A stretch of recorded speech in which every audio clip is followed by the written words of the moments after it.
throat cancer. So your dad he went through it twice, right? And he Well, survived 3 times technically. 3 times. He survived the first time. Hmm. Is there a cure?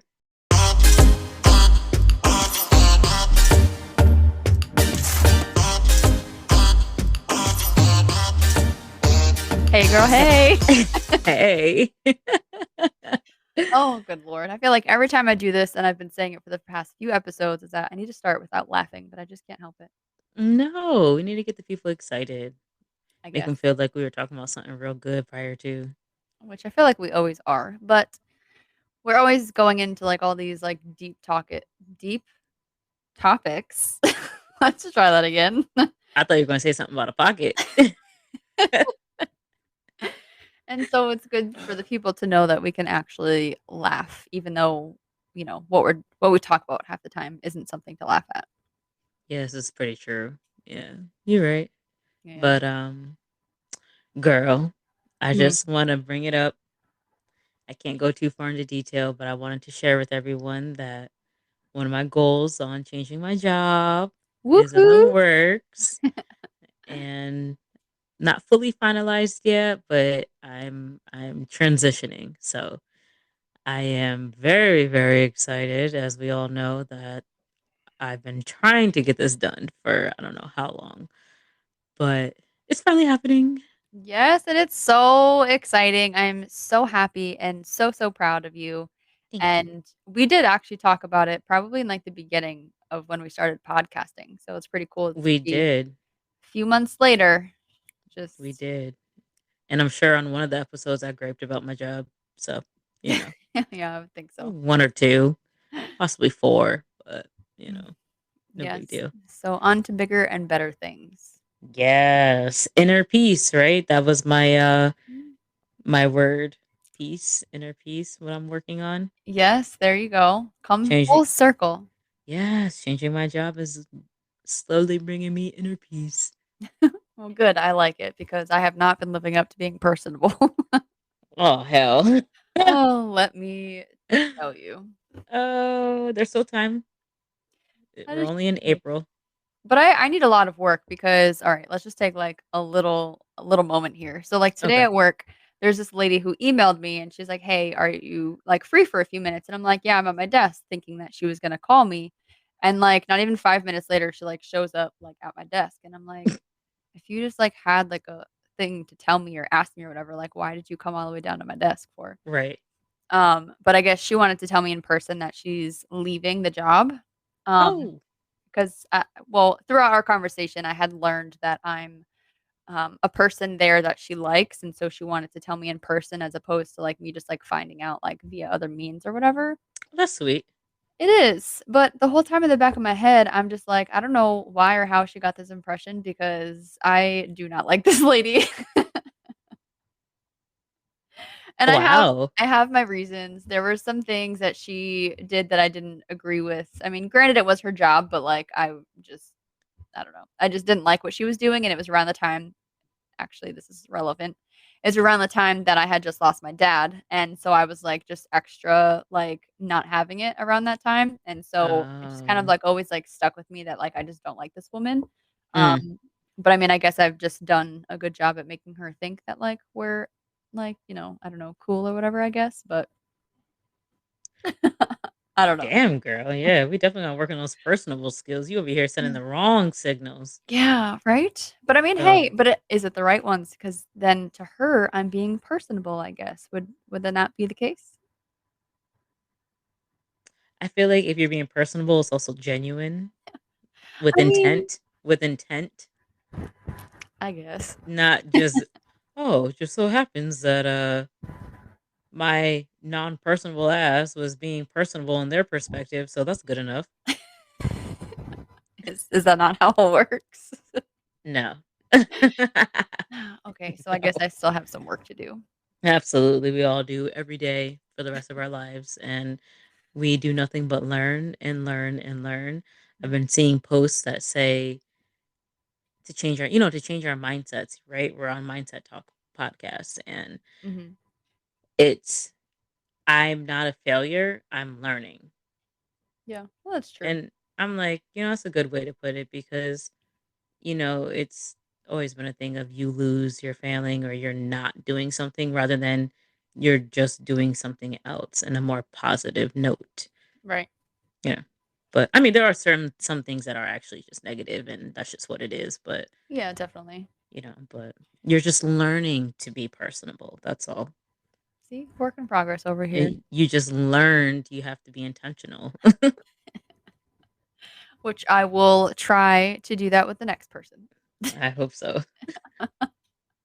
So, what do we have going on for today's episode? So today I really wanted to take some time to talk about something that obviously means a lot to me, but also because it's relevant right now because we are in the month of April and it is Head and Neck Cancer Awareness Month. And so I figured we should kind of take some time to talk about it and go over, certain things in regards to this specific kind of cancer, Mm, and help inform the people and share some of the experiences that I went through with my dad to bring awareness to this form of cancer. absolutely. I think that's a good idea. Um, since it is a month of awareness, I actually went on to online and did a little research and wanted to share some types of head and neck cancers. Hmm. That's all right. Go Got a for it. moment? Got a moment? So bear with me as I pronounce some of these scientific words that I am not great at pronouncing. But here I have five different kinds or types of head and neck cancer. So we have laryngeal, Hmm. which is the voice box, and I don't know how well I'm going to say this one, but it's hypopharyngeal, which is the lower throat. Yeah. That's considered as one kind of cancer. There's another type of oral cavity, which is the mouth, or pharyngeal, which is throat cancer, another form. And then you have nasal pharyngeal, which is upper throat. You have the nasal cavity and paranasal sinuses, so nose and sinus cancer, Hmm. and salivary gland cancer. So we have more cancers than I realized that actually are within the head and neck areas. To be honest, I thought it was just as simple as like throat cancer or mouth cancer. Yeah, I was gonna say there's definitely a lot of different forms that you would never really think of because, like, when you think of head and neck, you are literally just thinking of like your head and your Right, neck. right. Like, okay, simple parts, but they break it down to even like upper section of the throat and lower section. And I didn't realize that it was such a like a distinctive thing for it to be different kinds of cancers. Yeah, I mean, and it makes sense too, just because you don't want to have something so broad when one, like each cancer is, specific in its own way, but Hmm. then the location and stuff really determines on, treatments and how they can handle things and what's, curable and things like that. So, It's true. And yeah. I'm going to assume you just have good experience with understanding that because, my mom had breast cancer Mhm. and pancreatic cancer, which pancreatic I wasn't able to develop enough information on because it was too late. Right. But even for breast cancer, it wasn't like upper right breast, lateral, like, you know what I mean? Like Yeah. It breast was cancer, just like you either have it in one of your breasts or you have it in both of your breasts, like it wasn't right. as I guess detailed. Yeah. That's actually having me think too, though, like, are there any other parts of the body where you get cancer that is that like specific Hmm. in different areas? Maybe I don't know. Maybe not. That's a great question. So of those cancers, what kind of throat cancer did your dad have? Do you know? Yeah, so he had the laryngeal cancer. Um, Okay. it was the one that was around his vocal cords. Okay. So he definitely had that one. Which part of that? So like the first place that it started was on the back of his tongue, Hmm. which is still kind of like in that like same area as like your vocal cords and things like that. And Right. that's why when he was going through his treatment, he lost his voice for a while and wasn't able to eat. That's hard. Yeah. Whew. I I don't even have anything to say to that. I'm just like, just Yeah. because when you hear that, you just we have things we do daily that we take for granted and don't realize, Yeah. until it comes to situations like that, and then it becomes severe, and you have to fully change how you go about certain things. Yeah, definitely. I mean, I can't imagine actually having to be the person to, like, go through it. But I just remember, like, in high school, like, I would come home and I would, I think I bought it, I wanna say, or I made my mom buy it or something like that, like a whiteboard, so that way he can easily, like, write something down and, like, say whatever he had to say because sometimes writing with, like, pen and paper can be just a lot more complicated. Um, Hmm. so that way you can just, write and wipe it away and not have to, like, go through so many pieces of paper or whatever. And then the whole not eating thing was definitely a process, having to get a feeding tube placed in and having to, help him feed himself and through his stomach. It was just an interesting experience. Wow. Yeah. Yeah. Because we either had like kind of like one of those like IV machines you can kind of like compare it to where it would drip the food from like the bag into his tube that went into his stomach. Correct. Or sometimes he would actually just take a syringe full and he would slowly like push it like directly into the like I don't know, like the cap or whatever that was like right in his belly. So like he wouldn't have like the cord like leading up. It would Okay. just be Like a like direct. yeah. Okay. Yeah. Wow. So, what would you say are the symptoms? Like, what are some symptoms that people should be aware of if, it could, like, to detect throat cancer? Yeah, so a lot of the common ones you would think are like a sore throat, potentially difficulty swallowing. You can have some kind of like a hoarseness, like in your voice, like your voice changes a little bit, or in some cases, you can actually even see it. There's like a visible like mass that you can see in your neck.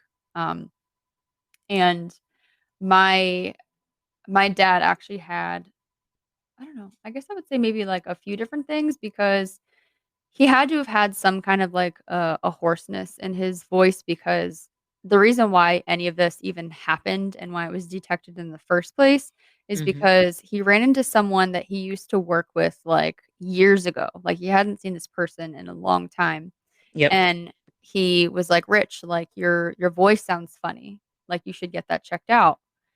But it was just like the weirdest like thing in the weirdest conversation because like someone that you run into after a while, you would never think like I don't know, like, your voice sounds different, like, if you haven't heard someone in a while, like, why would that be your first, like, thought?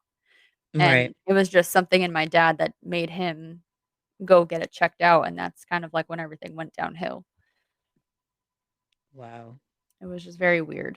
Um, and then the second time that it had happened, the years later, he had, like, excruciating ear pain, and it wouldn't go away. It was always, like, throbbing and just, like, painful, and that turned out to be because it came back again. Jeez Louise. It's because having it once wasn't enough, Right. you know?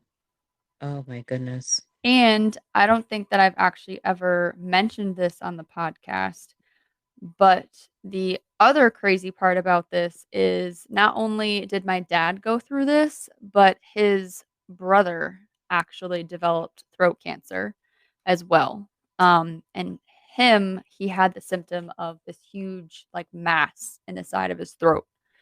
Wow. And I don't remember exactly when they told me. I don't remember if it was in the hospital or not, but I know that when his brother came up from out of town to visit my dad in the hospital when he was like really declining, um, he refused to tell my dad that he also had throat cancer. So my dad died without knowing that his brother had the same thing. Oh my gosh. And then oddly enough, his brother died like 1 year after my dad. Wow. It was like 1 year and a month or a year and like 2 months or something like that. Like it was like No, it was a year and 1 month. It was, like, very, very close together. Oh my gosh. Yeah. Wait, so how did you know that he had it, but your dad didn't know? You found out after the fact? Well, I don't remember the day that he told me. It had to have been when we were in the hospital because I never really saw him like that because he lived so far away, Mhm. and I'd never, like, really, like, called him on the phone or, like, talked to him or anything like that. So it had to have been in the hospital when my dad was in the hospital. Wow. And but my dad was so out of it by that point, like, he wouldn't have heard any conversations or anything anyway. Gotcha. So Um, you think. well, exactly. I was just gonna say, you Mhm. know, um, so to my knowledge, my dad never heard or knew about this of his brother. I know he probably cussing his behind out right now. Like we was over here going through the same shit and you couldn't even say anything to me. No, but at the same time, I'm kind of glad that he didn't. Um, but I'm sure that had to have been hard to not tell him. Why are you glad that he didn't? Or why are you kind of glad that he didn't? Just because I don't think that my dad could have handled it. I think that by that time, it really just, like, messed with him. I don't think that he would wanna know that his brother was gonna have to experience the same thing that he just went through. Understood. Understood. Yeah.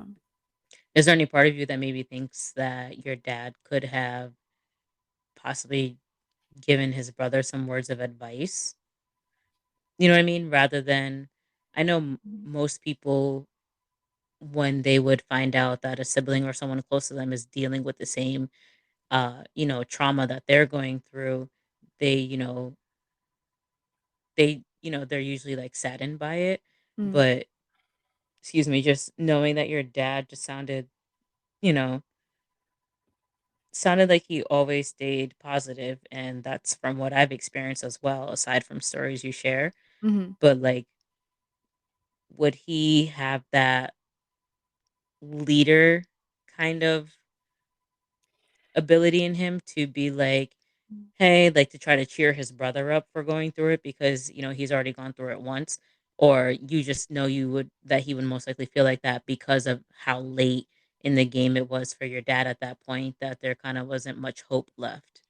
Yeah, I think it would really like, if it had happened, like, earlier, like, maybe when he was in his, I don't know what you wanna call it, like, survival years or whatever, Hmm. that might have been a little different, but the fact that it was, like, during the last, like, month of everything just going downhill, I don't think it would've been any kind of benefit for anybody. Gotcha. That makes So, sense. yeah. It was just so weird, though, and I remember too trying to convince him to submit samples to my dad's doctor because I'm like, "And what odds do 2 brothers get the same form of cancer?" It was I don't know, I still find it to be, like, the weirdest thing. Gosh. So what's the most common form? So, it would actually be the one that my dad had, which was, the squamous cell carcinoma, and that actually, from what I've read, occurs in 9 out of 10 people who get throat cancer. Wow. Don't ask me, though, what the other 1 of 10 is because I don't know. So did you, and I'm putting you on the spot right now, so I always have one of those opportunities in an episode. Oh. Did you know that prior to us discussing this today, or is this new information for you as well? Because it's new information for me with that being the most common form. Um, no, I mean, I guess I wouldn't say that, like, I knew it was the most common, I just knew it to be the only kind because that's the only one I knew from my dad's experience. Gotcha. Okay. So, See, not too bad. That was a good one. I, yeah, you that know, wasn't too bad. wasn't as bad as you thought it was going to be, because you know Yeah, me. not at all. I didn't know what Always was about to catching come me out. off guard. Definitely. I Oh can't my trust you. gosh. So with throat cancer, so your dad he went through it twice, right? And he Well, survived 3 times technically. 3 times. He survived the first time. Mhm. Is there a cure, or is it kind of a treatment only type of cancer, and treatment only to extend the longevity of life? So, it can definitely be curable. But I feel like there's so many different factors that go into play, like what stage did they find it in, like where is it Mhm. located, what kind of treatment you get. Because back when first contracted this back in 2005, the Mhm. only real options available were your typical radiation and chemotherapy. Right. So that's what he went through at the time. More radiation. He had one treatment of chemo. I think I've talked about this because he could not handle the chemo at all. I feel like if he kept doing that, he probably wouldn't have made it. As far as he did. Yeah. Yeah. So, I feel like I just lost my train of Welcome to adulthood.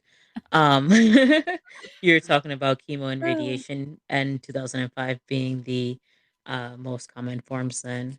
And maybe you're going to allude to if there are other types of treatment today. I don't really know where you're going either, but Uh, I well, before I go into that, into like treatments or whatever. So love how no matter what the episode is, even though it's a serious topic, we have to laugh. Like we you have just to have laugh. to because I'm not about to sit here and do the opposite. So, If you want to get a little boohoo and we ain't mad about it. Go ahead. yeah, well, I'm fighting that right now. So the other part of it though is that 50% of people that get this cancer die within 5 years. Mhm. So, Did you say only 50%?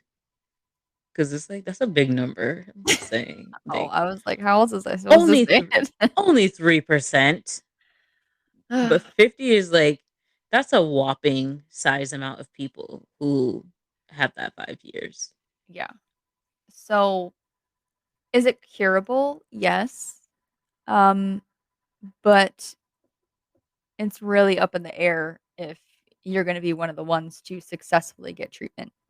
And it's just like with most cancers, though, where Yeah. you it did blah. Oh, here I go catching the can't talk.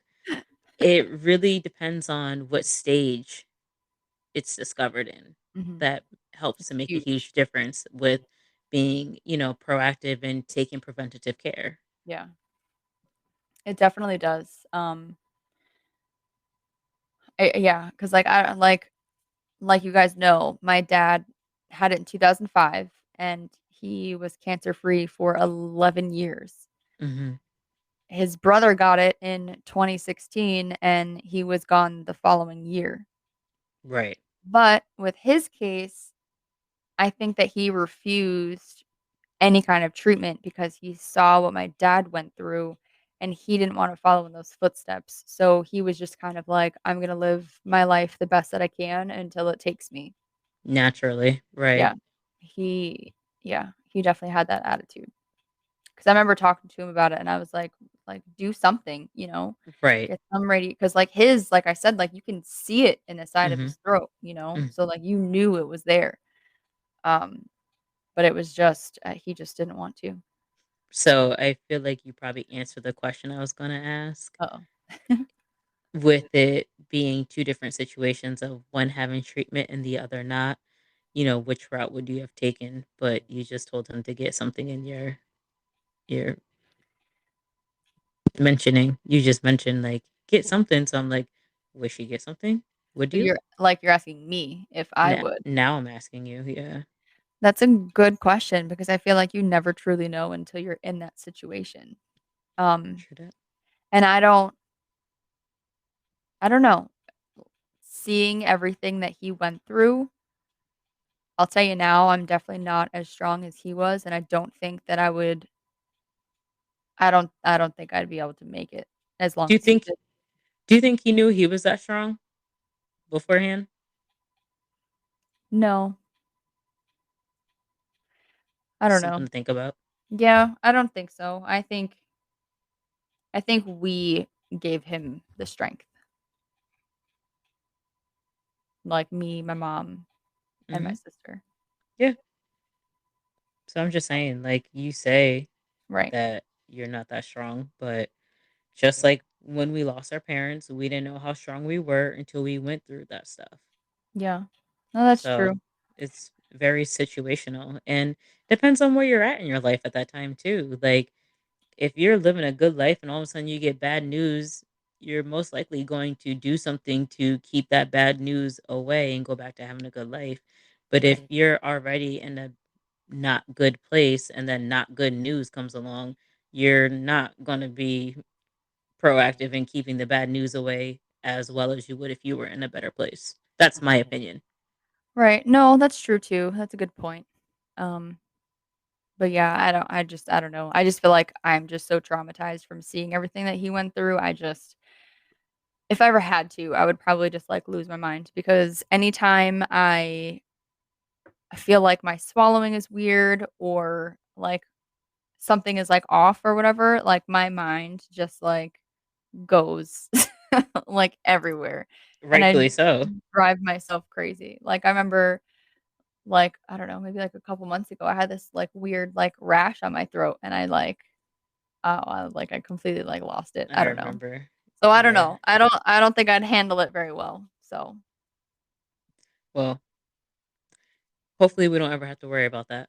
So, yeah, I hope not either. And I'm not just strong enough like you to figure out if I have the genes. So yeah, being proactive is just as hard as being reactive. So, uh I can speak to that at least in a sense of being proactive and it's super scary, but at the same time, I'd rather it be an early situation than a too late situation because I feel like I got to see both experiences with my mom Mhm. of it like or I actually don't even know what stage her breast cancer was in if I'm going to be honest. So, Mm. I would like to say I got to see both stages, but it seems like it was a too late situation because I'm not really sure if it started in the breast and spread to the pancreas or the other way around. But I'm gonna Mhm. guess it started in the pancreas and spread to the breast Yeah, you think? because no, I really don't know because I know pancreatic cancer just goes so fast. So Gotcha. but just a bit of advice to everyone is to be as proactive as possible and not like yes, we're talking about cancer, but not only in that aspect of your life, but with just anything we do. Like it's usually better for us to be proactive than reactive because we typically have harder situations and more consequences if we don't. That is very true. And hearing you say all this is making me think maybe I should figure out how to get genetic testing, but whew, I don't know. You're a strong lady, Miss Amanda. We're all strong. It's just a matter of when we utilize it and when we don't. Okay, Miss Words of Wisdom over here today. Girl, I'm about to move on to a new job. You already know. Hmm. So, where can our people find some resources? Like, were there any specific resources you had used when it came to learning about your dad's throat cancer? Not specifically. Um, but I mean, the only thing I can think of is when my dad was in his cancer-free years, he was a huge, huge, huge advocate for the American Cancer Society, and he would participate religiously in the Relay for Lives. Um, Nice. so that's the way that he would contribute because he would attend, he would do all those things, and he would donate and he would definitely be like an active member of that community when it came about.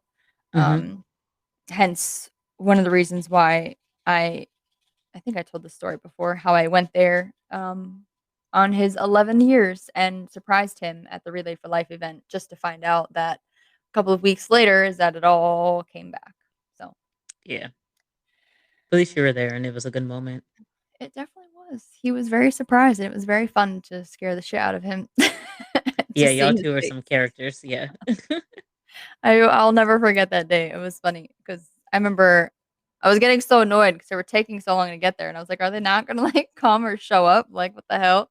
And then I finally see them like walk like through the gate or whatever, and I'm like over there like hiding in the corner, like waiting Hmm. for him to like come through so I can scare him. well, not really like scare him, but like so he goes up to like the Surprise him. registration table and like gets his like button and all that kind of stuff. And I Yep. tap him on the shoulder and I'm like, "Excuse me, sir."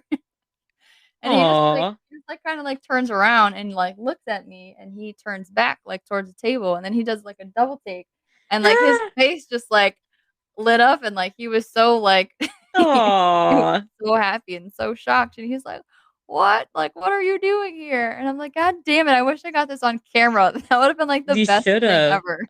Oh my gosh, and then you would have had it today too. I know, but I was That'd just been like I so was cool. so nervous and like Yeah. so excited. I wasn't even I'm not one of those people to think about like, "Oh, let me pull out my phone and record Well, this no, moment." because you want to have a real life moment, and Right. it obviously was good enough because you still remember it and you still remember how he looked to this day. So, Yeah. Oh, I remember it like it was yesterday. some memories aren't meant to be shared in the sense of for people Mhm. to physically see it, Yeah, that's but true. It just would have been a cool, like, memorabilia to have. yeah, we're going down today on the words. I know, it's late. Excuse us. We're going down. If I'm not hitting myself, I'm choking on my tongue. Oh, I can't say this and I can't say that. And I Right. started the episode off with all those doggone words that I never will probably use again when it comes to the different types of head and neck cancers. But, That's alright, you did a good you job, know, I'm proud of you. thanks. You You made did it through good. too. Yes. But I definitely want to say, before we get to conclude the episode, Mhm. that it's really appreciative that shared your story, even though if our followers have listened to every episode, they've heard bits and pieces of it before. But the fact that it is the month of head and neck cancer awareness, and that you're making it a point to just share your experience so that many others are able to relate but also be aware as to you know the awareness topic for this month. I'm sure most months has some type of awareness or things like that, but I'm glad you found it important to share this with the people. Yeah, of course. I mean, this is something that obviously, like, means a lot to me, and I want to figure out how to do more one day, Mhm, but it's also hard for me to really, like, go all in and really, like, sit here and, like, think about it all the time, so mhm. I figure this was at least a good opportunity to kinda, like, put it out there, and, I mean, maybe, hopefully, one day it'll reach someone and it can help somebody or something. Because I do know that there is this one girl who has reached out to me who's Yeah, going through or has recently been through a similar situation as me, and so, you know, as much as I don't like to talk about it, I am also an open book, so if anybody has questions or things, like, I am here to try and help and answer and share my experiences, and maybe it can, you know, I don't know, do something, some good or something aw, somehow, so I love it. You hear that, folks? She's an open book, but not at work. I had to throw that in there too. true story. Personal and business are just 2 completely different things. Very. So do you have any more, you know, good tips, topics, or, just any more good info to share around head and neck cancer awareness? Not that I can really think of, just be aware of it, make sure that you guys get checked out and go to the doctor on a regular basis because you never truly know what can happen. And if you have someone come up to you that you haven't seen in a while that tells you that you sound funny, go get checked out no matter how scary it is because it gave my dad 11 years. So Facts. Thank you. those are my words. Thank you very much. Of course. So, as you know, I must mention that if you don't already, follow us on Instagram, Mindset Talks Podcast. We're on Facebook as well, Mindset Talks Podcast, and YouTube. In both of our pages on Instagram and Facebook, we have a website where you are able to listen to us on your favorite podcasting platform. And you can also view us on YouTube with our latest episodes. We always release on Tuesdays.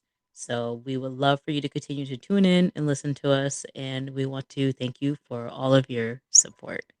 We will Yes. see y'all on the next episode. And we hope you were able to take something good back from this one. Yes. Thank you guys, and we'll talk to you next time.